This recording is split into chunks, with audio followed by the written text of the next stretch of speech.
Fajar, a final semester student, found a cheap boarding house in Yogyakarta.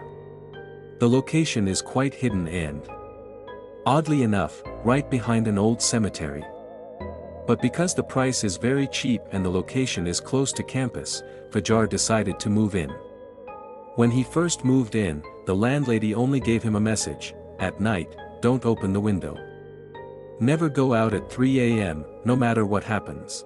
The first few days felt normal, although Fajar often felt the atmosphere of the boarding house was cold and as if being watched. One of the empty rooms at the end of the hall was never opened. The other boarding house neighbors were also very closed, rarely socializing. Until one night, Fajar heard a knocking sound from the direction of his room window. When he approached, no one was there. But the next morning, there was a handprint covered in dirt stuck to the window glass. Every night, at 2 to 3 a.m., Fajar heard heavy footsteps and groaning sounds. He thought it was just the sound of neighbors, until he finally realized, the room next door had been empty for a long time since its occupants moved out without a trace. He tried to ask the landlady, but the woman just kept quiet and stared sharply. Fajar began to have nightmares, a woman with long hair staring at him from under the bed. But one night, the dream turned real. Fajar heard a noise under his bed, and when he peeked, there was a pale face with pitch-black eyes staring back at him. His body was paralyzed. He couldn't scream. The face slowly crawled out.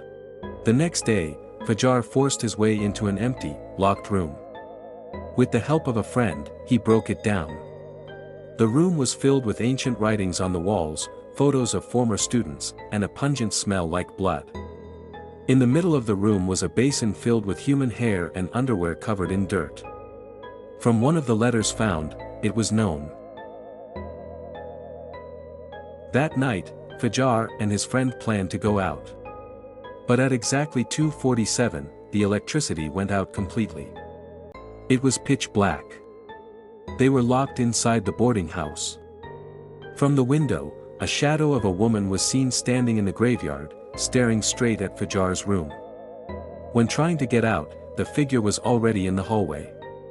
Tall, thin, wearing a white shirt covered in blood, and crawling upside down with a squeaking sound like a mouse. Fajar fainted. Fajar woke up in the hospital. He was found in the morning by residents, unconscious in front of the cemetery gate.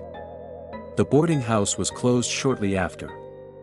But in his dreams to this day, Fajar still often sees the same woman standing at the end of his bed, staring silently. This story was first shared in a student community in 2012. The name and location have been changed, but the building is still there, unoccupied, untouched.